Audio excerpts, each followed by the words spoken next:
સ્વાધ્યાયના MCQ. એવું કહું કે સરસ, સિમ્પલ અને ફટાફટ આવડી જાય એવા એમસીક્યુ છે. જેમ કે પહેલું, બ્રહ્માંડ મુખ્યત્વે કયા ઘટકોનો બનેલો છે? ચલો થિયરી યાદ કરો તો બ્રહ્માંડ મુખ્યત્વે બે ઘટકોનો બનેલો છે.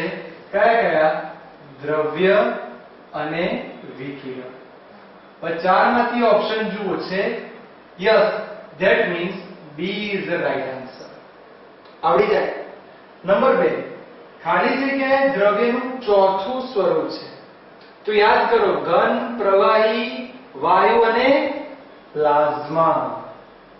તો ચોથું સ્વરૂપ કયું?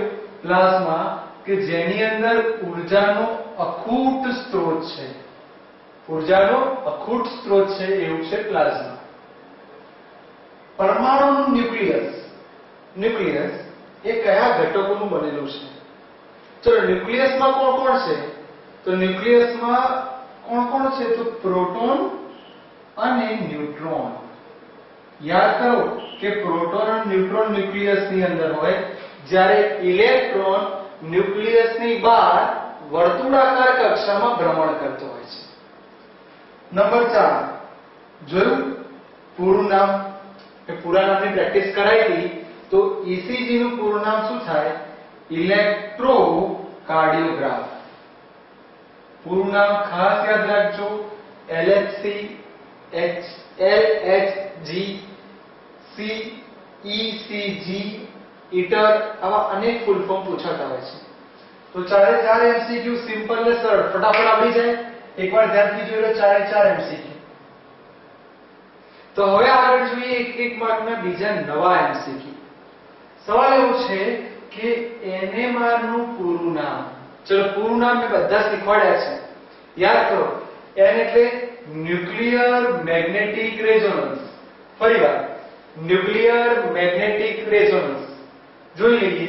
Yes, that means A is સાચો answer. Nuclear magnetic resonance. Clear? કદાચ કોઈ વ્યક્તિ પૂછે કે ન્યુક્લિયસ, આ ન્યુક્લિયસ કેટલું ધ્યાનમાં લેવાનું નહીં. નામ બેઠું જ મોટે કરવાનું N એટલે ન્યુક્લિયર મેગ્નેટિક રેઝોનન્સ. બરાબર? બીજું નામ ESR, ઇલેક્ટ્રોન સ્પિન રેઝોનન્સ. તો જોઈએ electron, yes, that means option A is the right answer. Electron spin resonance. Number 3, ન્યુક્લિયસમાં.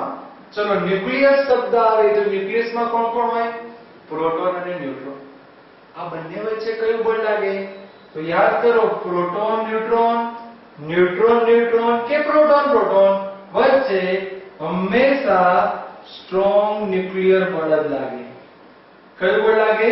Strong nuclear બળ. કદાચ એવું કહી દે કે વિદ્યુત ભારિત કણો વચ્ચે કયું બળ લાગે? તો વિદ્યુત ચુંબકીય બળ. ક્લિયર? જેના પછીનો MCQ જુઓ કે ન્યુક્લિયસમાં બીટા કણ અથવા ન્યુટ્રિનો, આની માટે જવાબદાર કોણ? તો એની માટે જવાબદાર કહેવાય વીક બોન્ડ. તો જેને થિયરી સાચી સમજી હશે એને હવે એક માર્ક્સના MCQ આવડી છે. જ્યારે અવકાશ એ સમદિગ્ધર્મી માધ્યમ છે. ચલો આપણે શીખવાડેલું કે અવકાશ તો સમાંગ અને સમદિગ્ધર્મી.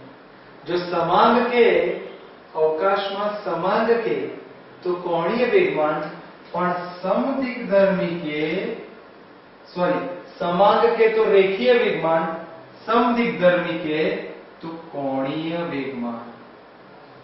તમને અહીં જે MCQ આપ્યા છે એના ફૂલ ફોર્મ અને કેટલાક એક માર્કના સારા MCQ. 9 MCQ સુધી આપણને વાંધો આવ્યો છે નહીં. હવે છેલ્લા 2 MCQ અને એવી ચોપડીના ખૂણે ખાંચરેથી કાઢેલા. જેમ કે અવકાશનું સમાંગ માધ્યમ. ચલો અવકાશ માટે આપણે શીખવાડેલું કે સમાંગ અને સમદિગ્ધર્મી. જો સમાંગ શબ્દ આવે તો રેખીય વેગમાન સંરક્ષણ, અને જો એ શબ્દ સમદિગ્ધર્મી હોત તો કોણીય વેગમાન સંરક્ષણ.